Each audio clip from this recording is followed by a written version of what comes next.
Depois você me agradece aí. Ficou melhor, não ficou não? Vou dar boa sorte aí, viu? Ainda bem que não trocaram a minha foto, viu?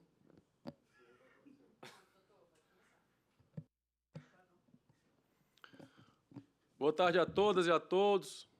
É com imensa alegria que vamos dar início ao nosso evento, promovido pela Estratégia Nacional de Segurança Pública do Conselho Nacional do Ministério Público, cujo tema será investigação criminal e formação da prova nos crimes praticados pelas organizações criminosas. Segundo os dados policiais, atualmente no Brasil existem aproximadamente 70 facções criminosas e todos nós notamos o empenho dos estados em melhor combater a criminalidade. Nós podemos citar como exemplo, em 1995, a criação do GAECO de São Paulo como uma maneira de melhor aparelhar a persecução penal em relação a essas organizações criminosas. Também o Poder Judiciário tem contribuído significativamente no sentido de dar uma maior especialização em varas criminais com o objetivo de tratar de maneira diferente essas organizações criminosas, no sentido de dar mais celeridade e mais eficiência aos julgamentos praticados pelas organizações criminosas. Todos nós sabemos que o crime de tráfico ilícito de drogas é o ponto central das organizações criminosas e, a partir dessa espécie delituosa, nós temos todos os outros crimes que são correlatos ao tráfico de drogas. Então, é com muita alegria que hoje nós teremos uma tarde de debates, de exposição de situações concretas acerca dessa temática que é tão sensível à sociedade e tão complexa. Teremos a satisfação de ouvir o juiz de direito do Estado do Ceará, doutor André Gurgel, meu querido amigo, colega de concurso, que já teve uma experiência muito interessante na vara de organizações criminosas do Estado do Ceará. O doutor André Teixeira foi um dos primeiros juízes a atuar na vara de organizações criminosas quando foi criada há aproximadamente 2 anos. Lá na VEDOC, como é chamada do Ceará, são 3 magistrados. O doutor André vai, com certeza, com a maestria e o brilhantismo que lhes são peculiares, nos trazer casos concretos e trocar ideias a partir da experiência de sua excelência lá naquela vara. O doutor André Teixeira Gurgel é graduado em Direito pela Universidade Federal do Ceará, é especialista em Direito Processual Civil pela Universidade do Estado do Ceará, mestrando em Direito Constitucional pela Universidade de Lisboa, já integrou a AGU de 2002 a 2006, é juiz de Direito do Egrégio Tribunal de Justiça do Ceará desde 2006 e, atualmente, é titular do 7º Juizado Auxiliar das Varas Criminais da Comarca de Fortaleza. E, como eu falei, foi titular da Vara de Delitos de Organizações Criminosas da Comarca de Fortaleza e, atualmente, é membro colaborador do Conselho Nacional do Ministério Público. Então, é com imensa alegria que, inicialmente, eu passarei a palavra ao doutor André Teixeira Gurgel para dar início à sua exposição e, após, nós ouviremos o doutor Otávio Paulo Neto, que é promotor de Justiça do Ministério Público da Paraíba. E, mais à frente, eu farei a apresentação de Sua Excelência. Doutor André, Vossa Excelência está com a palavra. É uma alegria ouvir Vossa Excelência.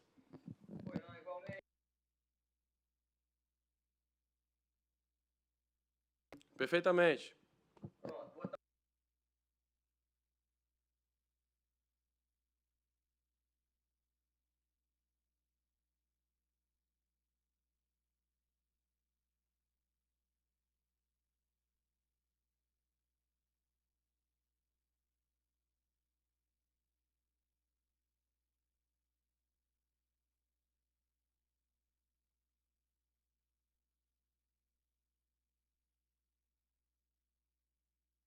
professor, nem especialista na área.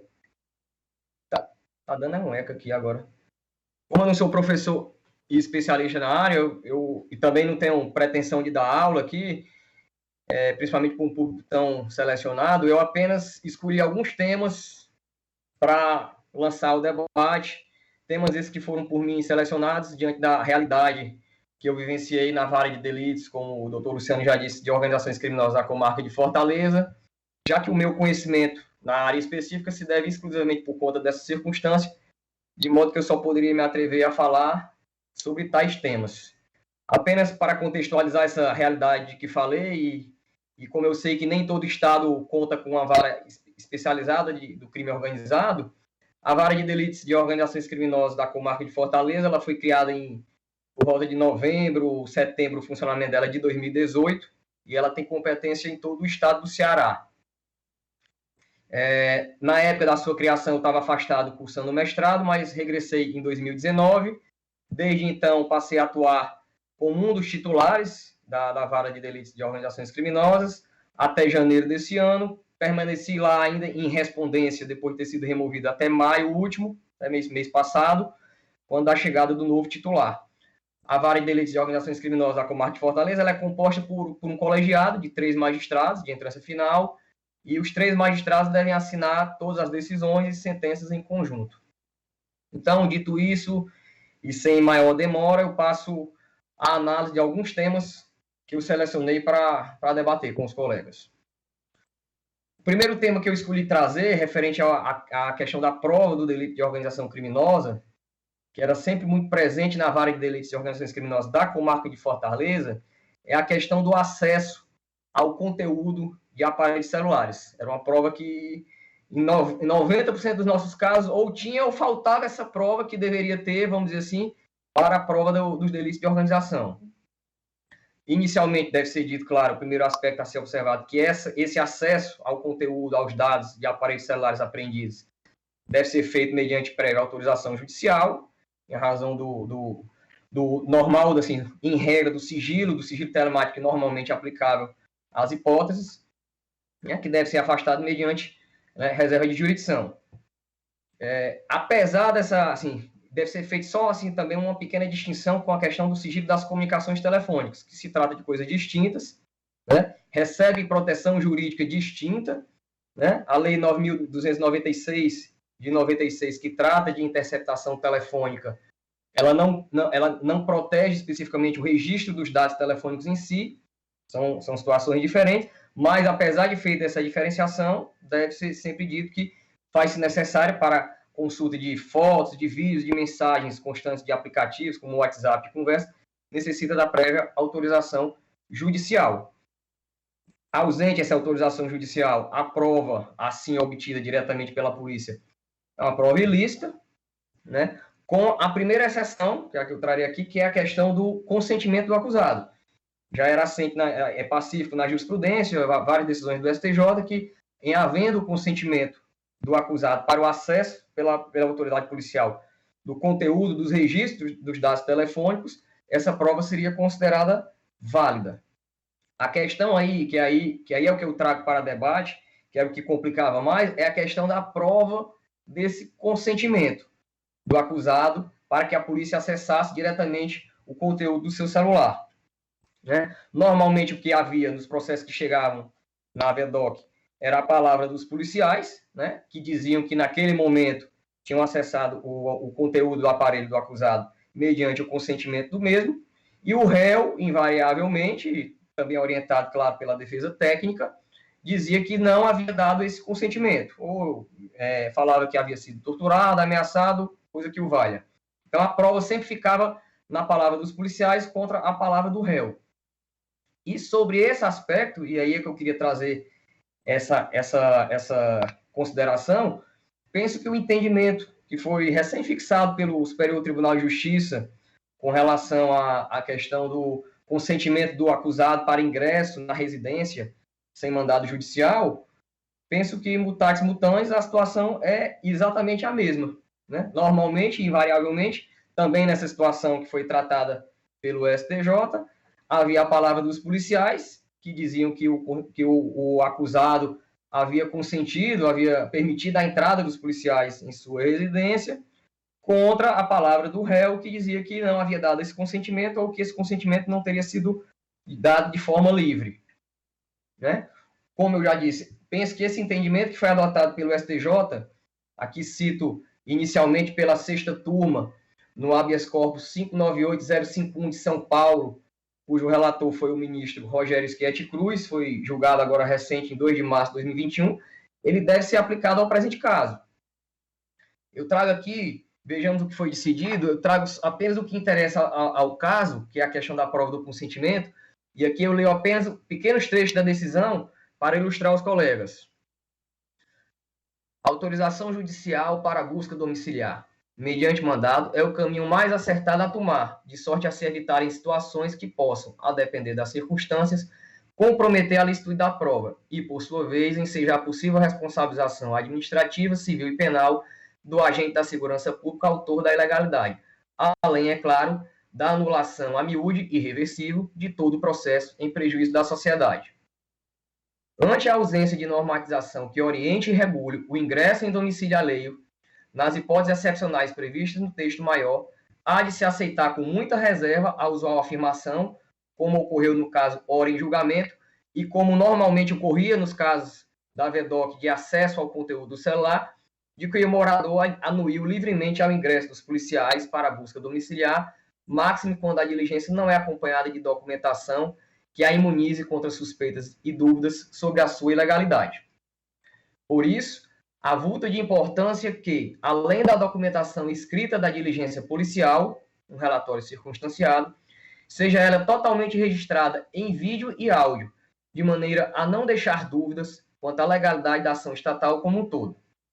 Como eu disse, habeas corpus 598.051 de São Paulo, relator ministro Rogério Schietti Cruz, 6ª turma. Esse entendimento, que eu acabei de expor, apesar de ter sido adotado inicialmente no âmbito da 6ª turma do STJ, ele vem sendo recentemente também replicado em diversos julgados da 5ª turma do mesmo tribunal, consoante se infere da seguinte ementa, a qual eu peço licença também para ler apenas no que interessa. Aliás, em recente decisão da colenda 6ª turma deste tribunal, proclamou, nos autos do HC 598051, da relatoria do ministro Rogério Schietti Cruz, que os agentes policiais, caso precisem entrar em uma residência para investigar a ocorrência de crime e não tenham mandado judicial, devem registrar a autorização do morador em vídeo e de áudio, como forma de não deixar dúvidas sobre o seu consentimento. A permissão para o ingresso dos policiais no imóvel também deve ser registrada sempre que possível por escrito. Apresentou a decisão as seguintes conclusões.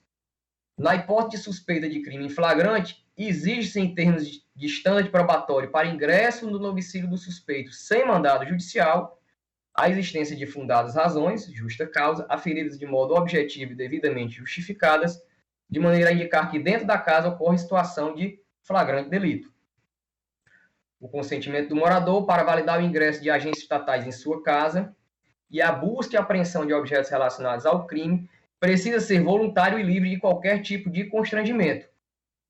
A prova da legalidade e da voluntariedade do consentimento para ingresso na residência do suspeito incumbe, em caso de dúvida, ao Estado e deve ser feita com a declaração assinada pela pessoa que autorizou o ingresso domiciliar, indicando sempre que possível testemunhas do ato. Em todo caso, a operação deve ser registrada em áudio e vídeo e preservada tal prova enquanto durar o processo. Essa decisão que eu acabei de ler, esse pequeno trecho, agravo regimental no habeas corpus 653/202, Pernambuco, relator o ministro Reinaldo Soares da Fonseca, julgado em 18 de maio de 2021. Então, esse entendimento, que parece estar sedimentado por ambas as turmas que compõem a 3ª seção do STJ, que trata de direito penal, parece ter criado um estándar probatório nessa matéria de ingresso em domicílio sem mandado judicial, a questão da prova do consentimento do acusado. E entendo eu que, para esse estándar probatório que foi criado pelo STJ, ele não há razões, não há motivo plausível, não há um distinguish razoável para que esse precedente não seja aplicável nessas situações, para permitir que nessas situações de dúvida quanto ao consentimento ou não, de acesso ao conteúdo do celular, ela seja dirimida de forma mais segura, com o objetivo até mesmo de evitar arguições de futuras nulidades ou responsabilidades dos agentes estatais e a questão da validade da prova, né? Então, concluindo essa questão do acesso ao conteúdo do celular, caso ele seja feito diretamente pela polícia, sem autorização prévia judicial e sem o consentimento do acusado, dentro dessa perspectiva do consentimento do acusado acabado de expor, a prova assim obtida ela é nula, assim como nulas são as provas decorrentes de tal violação do sigilo do acusado, né? De acordo com aquela conhecida já de todos, teoria dos frutos da árvore envenenada. Contudo, há uma exceção também ao que eu acabei de dizer. Como é que seria essa exceção? A prova, mesmo assim obtida com acesso ao conteúdo do celular do acusado, prova essa que seria ilícita, porque não foi feita com prévio consentimento do acusado, nem prévia autorização judicial, ela pode ser aceita, eventualmente, no processo, na hipótese que ela não seja determinante para a apuração de um determinado ilícito, em razão de haver provas anteriores de fontes independentes que possam fundamentar a apuração daquele ilícito, como apreensão anterior de droga, de arma ou de qualquer outra prova que, porventura, sirva para aquela investigação criminal e que possa justificar, inclusive, a apreensão do celular do réu, né? A teoria da aplicação, a aplicação da teoria da descoberta é inevitável, né? Essa tese, inclusive, encontra respaldo no Código de Processo Penal, artigo 157, parágrafo 1º, parte final e parágrafo 2º, e ela também é aceita nos tribunais superiores, né? Eu cito, há várias decisões já do STJ que validam tal espécie de prova dentro desses parâmetros. Eu cito, no que respeita à matéria, a seguinte decisão: ainda que assim não fosse, ou seja, a decisão fala, ainda que não houvesse o consentimento, os correios confessaram informalmente a prática criminosa, afirmando que um deles adquiriu os entorpecentes do paciente, o que demonstra que as mensagens supostamente devassadas não foram determinantes para a apuração dos ilícitos, circunstância que demonstra que o curso normal das investigações conduziria ao mesmo desfecho obtido com a devassa no aparelho celular, que, portanto, não foi determinante para a apuração do ilícito. Aplicação da teoria da descoberta inevitável, precedência do STJ.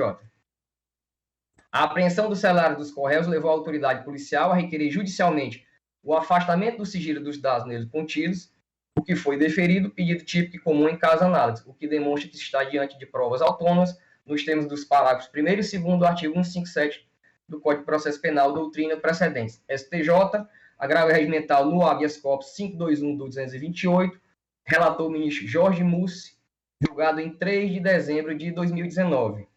Inclusive, nesse precedente que eu acabei de expor, o próprio ministro do STJ cita outras decisões, inclusive decisão do STF, que também validam tal espécie, né, tal prova, né, mesmo que inicialmente fosse, em regra, considerada ilícita, por ela poder ser derivada de uma fonte independente de prova. Então, apesar dela ser uma prova derivada de uma conduta inicialmente ilícita, ou seja, que é o acesso a um telefone do acusado sem autorização judicial e sem o seu consentimento, ela pode ser admitida desde que ela seja obtida, que ela possa ser admitida por uma fonte independente, uma fonte anterior, independente e, claro, válida, né? Essa prova deve ser lícita, né? E se ela puder ser decorrente disso, essa prova também pode ser validada. Essa teoria da descoberta inevitável, ela também já recebeu chancela da doutrina. Cito aqui o Guilherme de Souza Nutti, já de todos conhecido. Peço permissão para apenas trazer também um trecho das suas conclusões. A prova, em síntese, pode ter variadas fontes e uma delas pode ser considerada ilícita.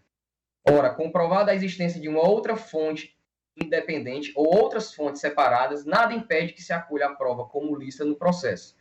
Se A advém de B, C e D, possuindo múltipla derivação, e levando-se em conta serem B, C e D independentes umas das outras, não há motivo para a mácula de B estender-se para C e D. Valida-se a prova A de qualquer modo. Esse caso específico, esses argumentos que eu acabei de lançar aqui, eles eram muito comuns na vara do crime organizado na comarca de Fortaleza, e eu vou contextualizar a situação para vocês. A gente teve de enfrentar várias situações dessas. Na vara de delitos e organizações criminosas, a gente a gente deparou com, em janeiro de 2019 e em setembro de 2019, ondas de ataques que eram patrocinados pelas principais facções criminosas que atuavam aqui no estado, PCC, Comando Vermelho, GDR, que ordenavam ataques a prédios públicos, viaturas, inclusive instalações privadas também, como represália a novas medidas mais duras que foram tomadas pelo recém-possado, na época, secretário de Administração Penitenciária. Né? Então, assim, queriam as organizações que o Estado assim, recuasse nessas novas medidas, porque estavam desagradando principalmente as lideranças dessas facções, que tiveram um regime mais duro, vários foram transferidos para presídios federais, etc. Pois bem, diante desse quadro e da pressão que as forças de segurança pública do Estado do Ceará vivenciaram naquele período, assim, eles tiveram uma grande necessidade primeiro, de evitar tais ataques, claro, para que não ocorressem mais, e de pegar os principais responsáveis, né, por tais atos, né, que aterrorizavam a população do Estado nessa época. Diante dessa situação, a Vara teve de enfrentar diversos processos que chegaram em que havia essa situação de policiais que abordavam assim, pessoas na rua e, na ânsia de conseguir essa prova, vistoriavam também o celular do acusado e não havia prova de tal consentimento.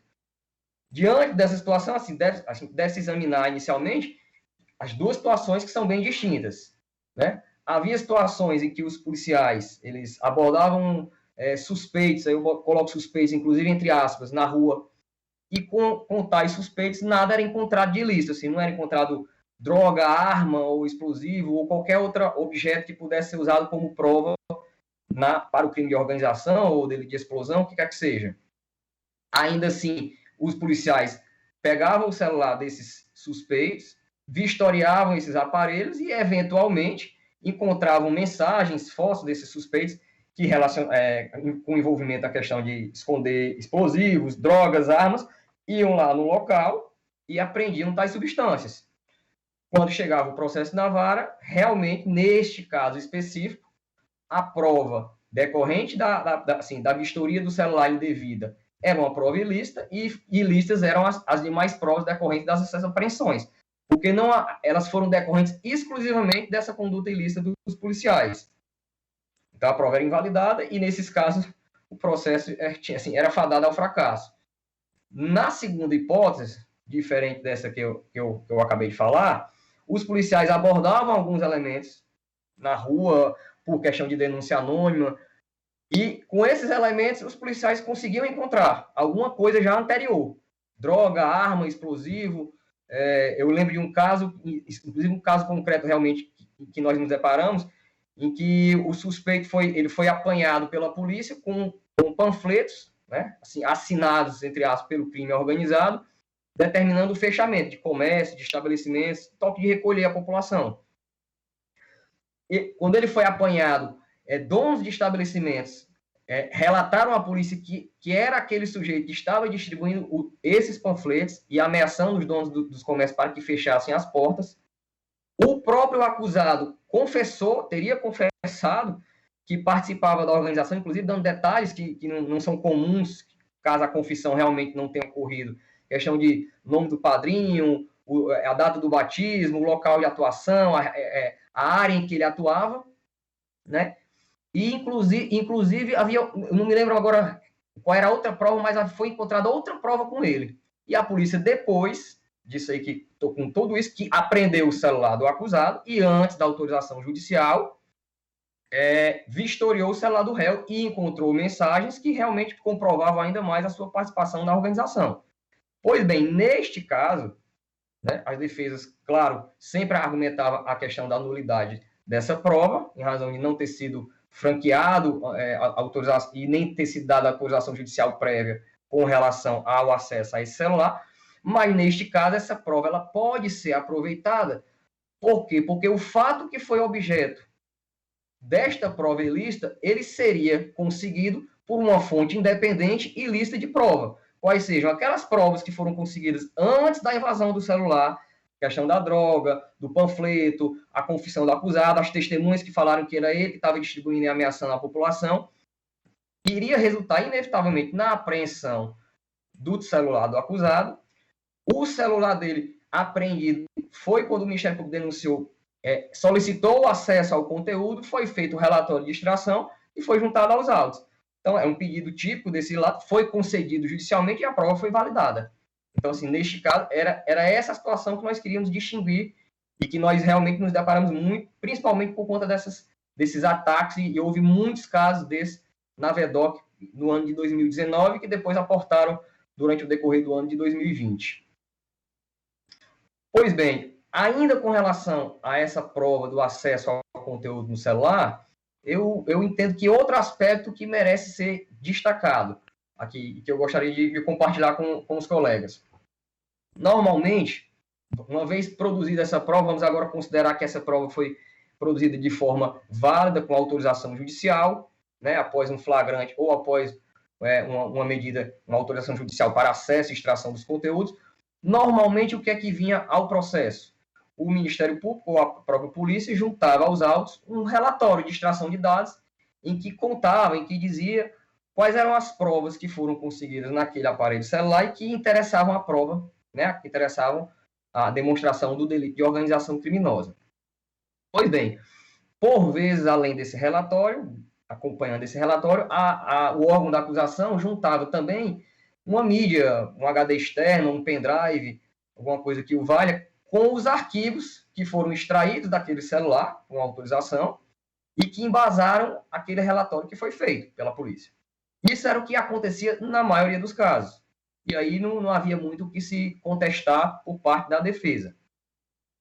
Contudo, por vezes o Ministério Público, a polícia, entregava o relatório, a instrução iniciava, e não juntava aos autos a mídia com os arquivos digitais, né, arquivos de texto, de áudio, de vídeo, com os arquivos digitais que embasaram aquele relatório. Quando isso ocorria, normalmente, inclusive o defensor público que atuava na vara, sempre era comum o argumento dessas defesas técnicas de nulidade dessa prova, por cesseamento de defesa, em razão de não ter sido franqueado o acesso aos arquivos digitais, aquela mídia digital, arquivos esses que embasavam aquele relatório policial, para que ele pudesse, eventualmente, contestar ou, se for o caso, conseguir outra prova dentro daquela que foi examinada pelo MP que pudesse auxiliar, de qualquer forma, na sua defesa. E, normalmente, as defesas técnicas juntavam aos autos, eram decisões que, no entender da defesa técnica, embasavam esse pedido de nulidade, normalmente decisões que tratavam de interceptação telefônica, né, de pedidos de interceptação telefônica. E aí, aqui no caso, já uma primeira distinção, uma primeira observação deve ser feita, que são situações distintas, não se trata, o acesso ao registro celular não se trata de interceptação telefônica, em que gravação, a interceptação das comunicações é feita de forma instantânea, no momento em que as conversas são gravadas, e em que já é pacífico, que apesar de não ser necessária a degravação completa no relatório do Ministério Público ou da polícia de todas as conversas que foram interceptadas, mas o órgão da acusação deve juntar aos autos as mídias contendo a integralidade, né, das conversas que foram interceptadas, né, para permitir que a defesa possa acessar e conferir se o que está no relatório bate com o que realmente com a conversa que foi interceptada e também para, eventualmente, ver se há alguma conversa que possa auxiliar de qualquer outra forma na tese da defesa. Pois bem, feita essa primeira distinção, né, para a gente saber que não se trata da mesma coisa, ainda assim surgia a pergunta na vara, porque nestes casos, se faz necessária a juntada dessas mídias com os arquivos que foram extraídos do celular que foi apreendido de forma lícita, assim, e era necessária essa juntada, era imprescindível essa juntada, ou seria já suficiente a questão da apreensão do aparelho celular e a disponibilização desse aparelho celular para a defesa, para caso quisesse contestar ou consultar tais arquivos, né, pudesse assim o fazer. Eu confesso que sobre essa pergunta específica, eu não encontrei, não sei se existe decisão assim assertiva uma resposta assertiva com base em jurisprudência do STF e do STJ, né? O que normalmente, quando a gente consulta esse tema nos tribunais superiores, na Suprema Corte e no STJ, são as decisões que elas dizem expressamente que deve, claro, apesar do relatório policial não ser necessário conter toda a prova que foi, né, assim, degravada ou que foi retirada do celular no relatório, mas apenas o que interessa a prova daquele delito, mas a parte, ou seja, a defesa, deve ser franqueado o acesso da totalidade dessa prova para que ela possa ter acesso e possa fazer sua defesa da forma que melhor lhe aprouver. Pois bem, mas continua sem responder se esse acesso é considerado satisfeito com a mera possibilidade de acesso ao aparelho celular do qual foram extraídos tais arquivos, ou se seria necessária a juntada dessa mídia, como na maioria das vezes o Ministério Público fazia nos processos da organização criminosa.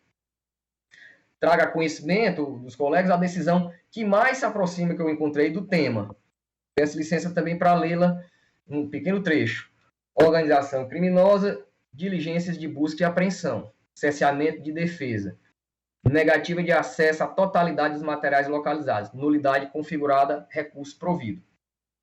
Conquanto as decisões proferidas pelas instâncias ordinárias tenham considerado que a totalidade dos elementos constantes das mídias eletrônicas apreendidas que interessavam a persecução criminal foram inseridas nos relatórios confeccionados pela autoridade policial e pelo Ministério Público e juntadas aos autos da ação penal objeto deste recurso, a própria manifestação ministerial, induvidosamente, denota que não se concedeu aos advogados do recorrente a possibilidade de analisarem a totalidade e integridade dos conteúdos obtidos nos materiais apreendidos para verificar a existência de outros eventuais dados que fossem relevantes à tese de defesa do acusado. Iniciada a ação penal com o oferecimento da denúncia, cumpria ao Ministério Público abrir, entre aspas, para a defesa todo o material objeto dos diversos mandados de busca e apreensão judicialmente autorizados. Computadores, tablets, cartões de memória, pendrives, telefones celulares, mídias diversas, documentos, etc., aos quais a defesa não tiver acesso até então. O comportamento do titular da ação penal, com respaldo judicial, de privar a defesa do acesso à integralidade dos elementos probatórios relativos à imputação, compromete a idoneidade do processo como espaço civilizado, ético e paritário de solução de uma controvérsia penal e afeta significativamente a capacidade defensiva de, no momento oportuno, refutar a acusação e produzir contraprova. Não se pode deferir ao órgão que acusa a escolha do material a ser disponibilizado ao réu e dar lastro à imputação, como se a ele pertencesse a prova. Na realidade, as fontes e o resultado da prova são de interesse comum de ambas as partes e do juiz, princípio da comunhão da prova. A prova não se forma para a satisfação dos interesses de uma das partes, sobretudo daquela que acusa. Se esta obtém, via mandado judicial, uma diversidade de documentos e materiais supostamente contrários ao interesse do acusado, não lhe é lícito o comportamento de privar este último do acesso a todo esse material, até que para se certifique de que nada há nele que possa auxiliar sua defesa. Pode o Ministério Público, por certo, escolher o que irá supedanear a acusação, mas o material restante, supostamente não utilizado, deve permanecer à livre consulta do acusado para o exercício de suas faculdades defensivas. Essa é a ratio essendi da súmula vinculante número 14 do Supremo Tribunal Federal. Recurso em habeas corpus 114.683, Rio de Janeiro, relator ministro Rogério Schietti Cruz, julgado em 13 de abril de 2021. Pois bem, como eu expliquei, a decisão diz expressamente que a defesa deve ser franqueada o acesso da totalidade, mas realmente não especifica de que forma se encontra satisfeito esse requisito. Na vara de delitos de organizações criminosas da comarca de Fortaleza, como eu disse, era comum esse argumento da defesa. Esse argumento, ele normalmente não, ele era sempre rejeitado, e eu explico os dois fundamentos. Inicialmente, aí lhe digo, um detalhe, às vezes nesse relatório policial, em várias oportunidades, o próprio Ministério Público, ele fazia inserir no corpo do relatório, ele não só dizia o que é que havia no celular, mas ele juntava os arquivos de texto, prints de tela, fotos do acusado, no próprio relatório. Então, assim, esse tipo de arquivo, quando era só esse tipo de arquivo, já era suficiente porque a defesa estava com acesso àqueles arquivos no próprio corpo do relatório, né? Mas, além deste argumento, e ainda quando esse fato não ocorria, até porque há determinados tipos de arquivos, né, de mídias, como áudio e vídeo, que não podem ser inseridos no relatório, uma cópia de documento, mas a Vara de Delitos de Organização Criminosa negava esse argumento da defesa, sob o fundamento de que, nesses casos, a apreensão do aparelho que era disponibilizado à parte, ou seja, o próprio aparelho estava disponível à parte desde o início da persecução penal, e caso a parte quisesse contestar o conteúdo do que havia no relatório, vai dizer que não havia aquela conversa no relatório, conforme está dito no relatório do MP, ou quisesse eventualmente consultar o telefone para que pudesse verificar se há alguma outra coisa que pudesse auxiliar em sua defesa, o celular estava disponível para a parte. Então, de modo que essa prova, a gente considerava satisfeito esse requisito com um mero acesso, a gente considerava que o próprio celular, do qual foram retirados os arquivos que embasavam o relatório, o acesso a esse aparelho, para a defesa, era suficiente para que essa prova fosse validada. Um último aspecto que eu gostaria de falar, que não é bem referente à questão da prova do delito de organização, mas é um assunto parecido, é conexo, porque envolve a questão da persecução penal desse delito, o que interessa, por certo, aos membros do Ministério Público aqui presentes, diz respeito à questão da litispendência no crime de organização criminosa. Já me encaminhando para o fim da minha participação. A pergunta que aqui se coloca era responder quando é que o Ministério Público poderia formular uma nova denúncia contra o mesmo, em face do mesmo réu, por integrar aquela mesma organização criminosa, né? Já que se trata, como todos nós sabemos, de um delito permanente, né? Ou seja, a questão que aqui se coloca de outra forma é a seguinte: poderia o acusado, né, em razão de ser um delito permanente, ele ficar livre por quanto tempo, para sempre, de uma nova denúncia por aquele mesmo fato, em razão dele já ter sido denunciado por integrar, por exemplo, o Comando Vermelho, ou ter eventualmente até sido condenado? Certamente que não. Também acho, né, por certo, os senhores concordam que não seria lícito que o Ministério Público denunciasse seguidamente o acusado por pertencer àquela organização, oferecesse uma denúncia esse mês, outra denúncia mês que vem, outra denúncia seguidamente, várias denúncias sobre o mesmo fato de pertencimento àquela organização criminosa X. Pois bem, assim, havia necessidade de estabelecer um marco, né, para dirimir essa questão e a gente saber quando é que configura a litispendência, essa nova denúncia do MP, e quando essa nova denúncia não configura, né, uma dupla imputação pelo mesmo fato, e aí podem prosseguir as duas. A jurisprudência solucionou essa questão, assim, de forma satisfatória, no meu entender, afirmando que se trata de, claro, na modalidade de integrar a organização criminosa, é um crime permanente, e que essa permanência, ela cessa com o recebimento da denúncia. Então, com esse recebimento de uma primeira denúncia, cessa aquela permanência, e o réu pode ser novamente denunciado por este fato. Então, a partir desse marco, caso o réu, claro, o Ministério Público, prosseguindo em investigações, após o recebimento da denúncia, verifique, de acordo com novas provas, que o réu continua integrando aquela organização, pode o Ministério Público oferecer nova denúncia em face do mesmo réu. Nesse sentido, segue a seguinte decisão. Na hipótese, quando a denúncia oferecida em setembro de 2013, nos autos do processo X, cessou a permanência do crime em apuração naqueles autos que vinha sendo perpetrado desde setembro de 2009. Desse modo, a retomada da atividade criminosa no período delimitado pela denúncia oferecida na presente ação penal desde 2014, de forma contínua, estável e ininterrupta, até dezembro de 2016, constitui nova infração penal. Assim, não há que se falar em duplicidade de acusações pelo mesmo fato, ficando afastada a possibilidade de ocorrência de litispendência ou coisa julgada.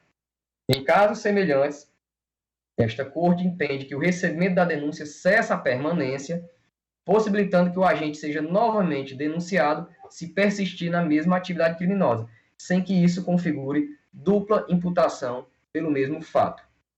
STJ agrava em recurso especial 1619918 de São Paulo, relator o ministro Joel Ilan Paciornik. Diário da Justiça, 23 de abril de 2020. Então, se um determinado réu, ele é denunciado agora ele tem a denúncia contra si recebida por pertencimento à organização criminosa Comando Vermelho. Ele teve a denúncia recebida no dia 10 de dezembro de 2020.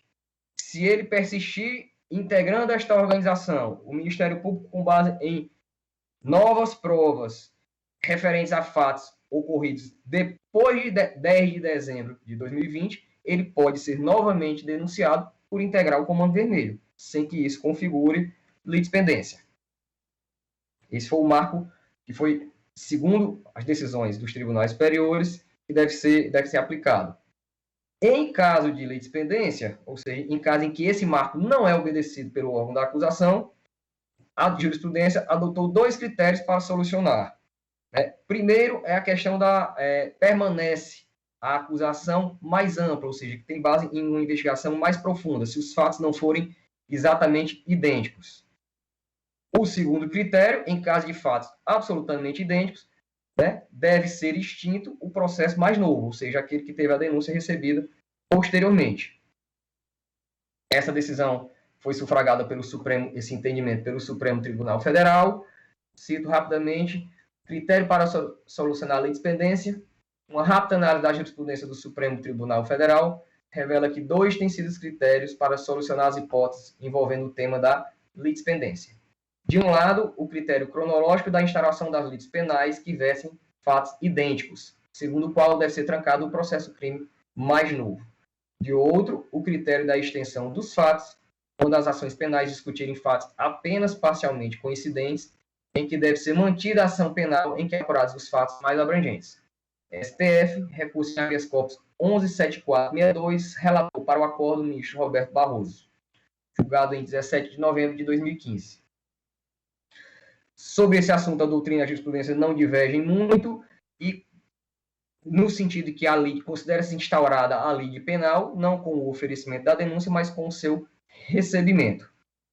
Por fim, apenas um último detalhe: a falta desse pressuposto processual, qual seja, a ausência de litispendência, é causa de rejeição da denúncia, com fundamento no 395, inciso segundo do CPP. Então, assim, de forma bem rápida, acho que de forma sucinta, era isso que eu gostaria de trazer à apreciação dos colegas. Eram essas questões que eu entendi que eram mais relevantes e que mais me deparei na minha realidade na vara do crime organizado em Fortaleza. Eu agradeço a atenção de todos e devolvo, retornando a palavra ao presidente do painel. Obrigado. Muito obrigado, doutor André, pela brilhante palestra.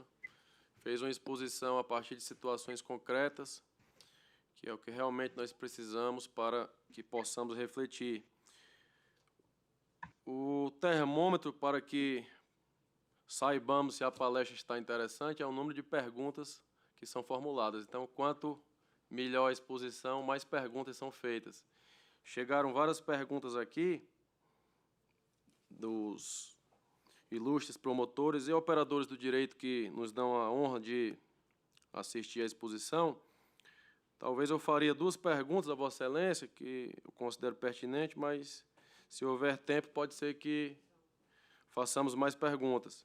Uma pergunta que eu achei interessante é em relação à autorização judicial para o acesso aos dados do celular. A medida de busca e apreensão deferida pelo juiz já supriria esse requisito ou seria necessária uma decisão específica do juiz acerca da possibilidade de devassa do aparelho celular apreendido? Eu achei essa pergunta bem interessante. E até nós podemos aprofundar mais. Qual é a sua opinião, doutor André, sobre essa pergunta, por gentileza? Pois bem, nesse aspecto, doutor Luciano, os tribunais já têm, penso eu, assim, um entendimento sedimentado, no sentido de que, havendo a decisão judicial, o deferimento da medida de busca e apreensão, pedida pelo órgão da acusação, essa medida já supre, já está pressuposta nesta medida de busca e apreensão de aparelhos celulares ou de notebooks, né, de qualquer aparelho que contém arquivos virtuais, já está pressuposta a autorização para acesso ao seu conteúdo, aos dados. Né? Até porque, assim, por uma questão assim, óbvia, não, assim, a apreensão de celulares, assim, da parte física ou de notebooks, o hardware, ele não interessa, ele assim, dificilmente não consigo imaginar uma hipótese em que a apreensão do aparelho em si possa interessar a prova do delito de organização criminosa, mas, claro, o que contém esses aparelhos, né? Assim, os arquivos digitais com eventuais conteúdos de notebooks e de aparelhos celulares. Então, esse entendimento, acredito eu que esteja sedimentado e no STJ, todas as decisões que eu vi eram no sentido de que a medida de busca e apreensão já supre, já se considera autorizado o acesso a eventual aparelho celular ou notebook apreendido, caso tenha sido deferida anteriormente, claro, a medida judicial de busca e apreensão. Só mais uma pergunta, agradeço a sua resposta, só mais uma pergunta que eu também considerei interessante. Foi feita aqui pelo promotor do Ceará. Ele pergunta, no caso em que era constatada a litispendência após o recebimento da denúncia e esta já se encontrava em uma fase avançada, qual era o procedimento que a Vara de Organizações Criminosas do Estado do Ceará adotava ou adota? Pronto, assim, normalmente, assim, quando eu fazia a decisão, a gente sabe, como eu já havia dito, a ausência de litispendência é uma falta de um pressuposto processual que seria causa de rejeição da denúncia. Uma vez já estando recebida e o processo seguindo, o que é que deveria ser feito? Meu entendimento é que os pressupostos processuais são matéria de ordem pública, que não está sujeita à preclusão para o julgador, de modo que poderia ser apreciado a qualquer momento, né? Inclusive de ofício. Então, assim, acho que nesse ponto não há também, sobre esse aspecto, muita discussão, e o Superior Tribunal de Justiça havia entendimento que permitia ao juiz que, mesmo que já houvesse uma decisão anterior de recebimento, né, da denúncia, constatada posteriormente a ausência de um pressuposto processual, uma condição da ação, se fosse o caso, poderia o juiz reconsiderar aquela decisão anterior e rejeitar a denúncia com base no 395. Então, assim, e eu entendo que esse entendimento é realmente o mais adequado, porque não seria, assim, no meu entender, completamente desarrazoado que o juiz pudesse rejeitar a denúncia inicialmente e, porque já aceitou em um momento anterior, não pudesse rever tal posicionamento e, constatada aquela irregularidade, pudesse rever e rejeitar a denúncia. Então, normalmente, assim, para ficar uma coisa, pelo menos no meu entender, tecnicamente mais correta, eu reconheci a nulidade da decisão de recebimento da denúncia, com base no artigo 564, se não me engano, inciso 2º do CPP, que diz que a nulidade absoluta, a ausência, se eu não me engano, de uma das condições da ação, mas que por interpretação extensiva, acredito eu que deve ser aplicado às demais condições da ação e aos pressupostos processuais. Então, eu reconheci a nulidade do recebimento da denúncia com base nesse artigo, no 564,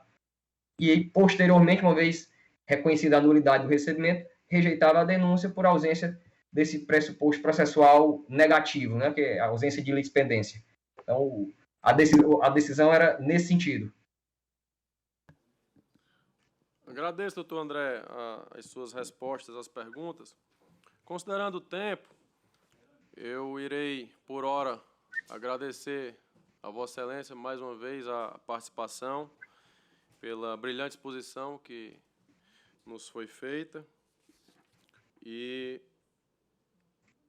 se ao final houver mais perguntas, nós poderemos formulá-las após a exposição do doutor Otávio Paulo Neto, que é promotor de justiça do Ministério Público da Paraíba, é coordenador do Núcleo de Gestão do Conhecimento do Ministério Público da Paraíba, foi secretário-geral do Grupo Nacional de Combate às Organizações Criminosas, GENICOC, de 2009 a 2012. É membro colaborador do Conselho Nacional do Ministério Público, é colaborador da Procuradoria-Geral da República, membro da ENCLA, já recebeu o diploma de mérito do COAF em 2014, instrutor da Escola Nacional do Ministério Público e é instrutor também da Escola da Magistratura Federal da 5ª Região.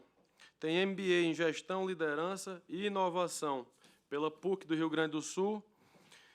É cofundador do movimento Hacker Paraíba e do Hackfest, também da Paraíba, foi cofundador. Então, é com muita alegria que agora eu tenho a honra de passar a palavra ao doutor Otávio Paulo Neto para a exposição de Sua Excelência a respeito da experiência no que tange a persecução penal dos crimes praticados no âmbito das organizações criminosas. Então, passo a palavra ao doutor Paulo Otávio e agradeço a Vossa Excelência pela disponibilidade de proferir essa palestra nesse momento. Muito obrigado. Com a palavra, doutor Paulo Otávio. Otávio Paulo, desculpa eu ter invertido aqui a ordem. Peço licença para compartilhar minha tela. Queria dar uma boa tarde ao conselheiro doutor Luciano, a Eric e a Gugel, e agradecer a acolhida, agradecer também ao pessoal da audiência, principalmente a doutor Gilberto, que é um amigo, um grande amigo de longa data do GENICOC, assim como também Renê, que se faz presente aqui na audiência, que é um grande parceiro e é um dos pilares do GAECO da Paraíba. Dizer que é uma satisfação poder estar trocando essas ideias hoje com vocês. Vou pedir licença, porque, de fato, vou falar de algo que vai ao encontro de tudo aquilo que o Gugel falou, que é a questão de estratégia. Eu creio que hoje a gente precisa ter essa percepção. Não? Alguma coisa? Essa percepção da questão da adoção da estratégia como um fator de busca da assertividade, da efetividade dentro dos processos que visam perseguir organizações criminosas, bem assim crimes de astúcia, buscando uma maior assertividade. Né? Uma coisa que chama logo a atenção, por que 3.0? Né? Se você fazer uma comparação, a gente vai perceber que, do mesmo jeito que a web é 1.0, 2.0, 3.0, a gente fez essa opção de colocar 3.0, por quê? Porque a gente está exatamente na época das redes, da colaboração. Né? E isso é extremamente relevante, porque a gente atua em rede. Né? Então, o que está acontecendo? Nessa dinâmica, quando a gente fala de investigação criminal, a gente tem que ter ideia dos limites, que implicam em possibilidades, para isso tudo permeado e negociado através da estratégia. A estratégia é o centro, hoje, de todas essas interações humanas e todos esses fatos. Mas, para falar dessa questão da estratégia, a gente precisa primeiro falar de contexto. E esse contexto que a gente se encontra, ele precisa ser melhor digerido, porque a gente está exatamente num momento de destruição criativa. Como Schumpeter, quando elaborou sua teoria econômica, já dizia, né? Que a gente percebe esses momentos quando tem choque de eras, né? E a gente percebe isso, né, de uma perspectiva, de uma recognição que a gente traz 50 anos. Desde a questão da implementação das redes privadas, lá atrás, com a questão de se trazer os negócios de maneira mais efetiva, com a implementação massiva dos computadores nas indústrias, passando por ecossistemas digitais, passando pela transformação digital e hoje agindo em ecossistemas de plataformas. Essa evolução, ela não acontece do dia para a noite. Ela vem se arrastando há um certo tempo, e eu faço questão de frisar que esse ponto é o ponto central com o advento aqui em 2007 do iPhone. Em maio de 2007, a questão do smartphone e principalmente do iPhone mudou completamente nossa visão de mundo. Por quê? Porque trouxe uma certeza que já estava estabelecida por Manuel Castells, por Luciano Floridi, por Jérôme Haver, por tantos outros e outros tecnofilósofos, matemáticos, como Gödel, como Alan Turing e outras pessoas, de que nós somos uma tecnoespécie. né? Que efetivamente a gente, quando muda o mundo nos modifica e nos muda, né? Mas dentro dessa percepção a gente percebe que tudo isso foi propiciado e foi possibilitado por essas 3 leis aqui. Do mesmo jeito que a gente tem as leis de Newton, a gente percebe essas 3 leis aqui que embalam toda essa mudança de percepção, mudança de mundo, mudança de contexto. E isso está diretamente ligado à estratégia, como a gente vai ver. Por quê? Porque essa realidade dessas 3 leis traz a emergência, traz exatamente a sociedade do controle, traz a sociedade, o capitalismo da questão, o capitalismo da informação, com a questão do consumo, do superávit da comportamental. Então, quando a gente verifica a lei de Moore, que aumenta a capacidade de processamento a cada 18 meses, sem aumentar o valor, né, dos devices, né? A lei de Batter, que aumenta a velocidade da comunicação através das redes, né? E agora com a implementação da rede 5G, que vai modificar completamente a forma como a gente vê o mundo. E a lei de Kreider, que fala do armazenamento, né? Hoje, na verdade, a maior dificuldade nas operações se reside aqui, porque um único telefone, por exemplo, meu telefone ele tem 1 tera de memória, né? Tem notebooks que não tem essa possibilidade de armazenamento. Isso muda completamente o contexto, isso muda tudo, porque também a gente precisa começar a perceber a questão da informaticidade. Do mesmo jeito que a eletricidade veio no primeiro momento desromper a questão da era do vapor, a informaticidade hoje ela está trazendo cognição às coisas, está trazendo cognição a tudo e está fazendo com que a gente verifique uma coisa que é imperativa dentro das investigações complexas, a urgência, né?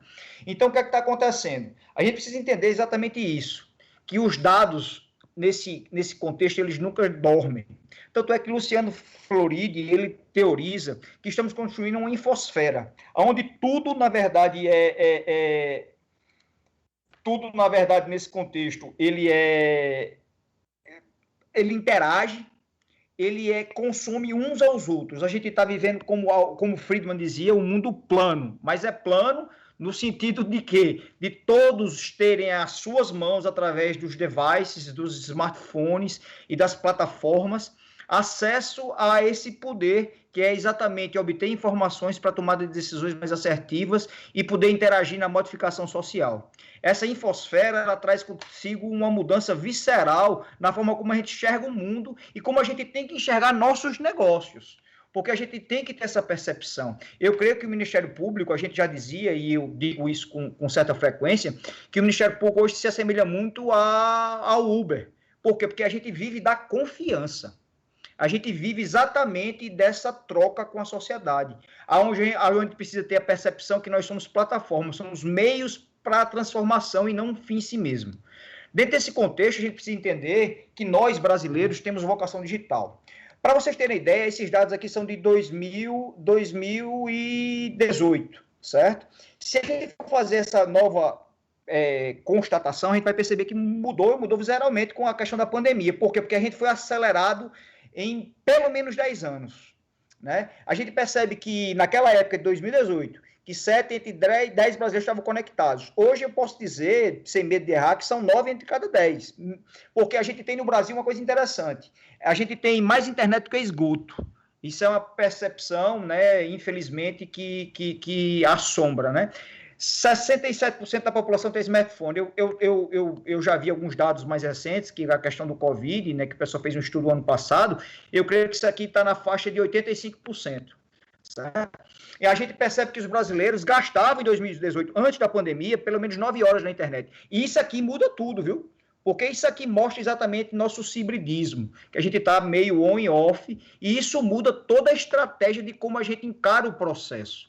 Como bem disse aqui doutor Gugel, você percebe que toda a dinâmica diz respeito a acesso a dados, acesso à informação, acesso aos devices, tudo isso, na verdade, é para evitar a assimetria informacional. Então, o que está acontecendo? Além disso, como seres gregários, nós, brasileiros, habitamos as redes sociais com a intensidade incomum, né? Então, o que está acontecendo também? A gente percebe também que a gente está nessa sociedade a sociedade maker, que produz mídia e consome mídia numa velocidade exorbitante. A gente percebe aqui que isso aqui está mudando muita coisa, porque a gente está numa sociedade streaming, e essa questão da sociedade streaming, ou seja, uma sociedade de tela, você vê agora o TikTok alcançou, acho, antes ou ontem, 1 bilhão de usuários, certo? Você percebe a velocidade. Por que a gente percebe isso? Porque, como eu falei inicialmente, nós somos uma tecnoespécie. Nós somos exatamente tudo aquilo que compartilhamos. Nós espalhamos nossos rastros, nossas pegadas, nossas sombras pelo esse ambiente digital, e muitas vezes a recognição disso tudo é que vai trazer consigo os elementos de prova necessários ou os instrumentos necessários para uma tomada de decisão e para a assinalação de determinada conduta lesiva ao meio social. Então, essa percepção aqui de que somos, né, exatamente aquilo que compartilhamos, e somos nós e nossos rastros, pegadas, sombras nesse mundo digital, ele traz consigo um desafio ao processo, principalmente quando a gente fala de se contrapor e combater organizações criminosas que praticam crimes complexos, crimes de astúcia. Nessa percepção, a gente percebe que a gente está lidando com uma geração nova, né? Já tem outra geração chegando aí, que acho que é a geração Z, nem é a geração Y, que já está chegando aí, que é o pessoal depois de 2015. Essa geração ela é pós-gênero, pós-raça, é uma geração diferenciada, que vai exigir de nós uma reconfiguração da nossa mentalidade, da nosso mindset. Mas isso tudo a gente precisa entender também, como o Dan Brown falou nisso aqui, quando ele trata da democratização da presença, isso tudo trouxe consigo percepções sobre a questão do aspecto assincrônico. A gente percebe a desmobilização e percebe também que a gente está deslocalizado, né? E por quê? Porque, na verdade, hoje, estar conectado, né? Antigamente, estar ou se fazer presente era todo mundo junto. Com o advento do telefone, era estar disponível. De repente, com a internet, a gente percebe que estar conectado, mas não necessariamente a gente tinha aquela percepção do estar conectado naquelas, vamos supor, naqueles contatos, vamos supor, mediados por uma internet que não era digna, né? E isso tudo, na verdade, como o Manuel Castells fala, gera essa era da informação. Essa era onde a gente não vê divisa, a gente não vê fronteira, onde uma organização criminosa atua no Ceará, em São Paulo, na Bolívia, no Peru. A gente, mês passado, em apoio a uma investigação do GAECO de Minas Gerais, a gente fez uma operação aqui voltada para a questão de criptoativos. E os investigados, eles tinham relacionamentos com a máfia russa, né? Só para a gente ter ideia da complexidade. Mas isso tudo chama atenção para quê? Para essa questão aqui de Rutherford, que é esse diagrama aqui, que é o diagrama da latência, né? Isso aqui, essa questão é bem específica, porque quando a gente tem um evento, a gente precisa ter uma resposta rápida. A gente precisa processar isso rapidamente, para que ele não perca o valor, para que esse valor aqui não se perca, para que a gente tenha uma resposta, para que a gente consiga efetivamente mudar a realidade conforme nossa pretensão, conforme nossa, vamos supor assim, conforme nossa posição processual. Para isso a gente precisa ter agilidade. E para ter agilidade hoje, nesse mundo tão dinâmico, a gente precisa ter percepções de decisões subótimas. A gente precisa se acostumar com a ideia de não buscar o estado da arte dentro da persecução criminal. O estado da arte, ele é inatingível. E a gente percebe muitas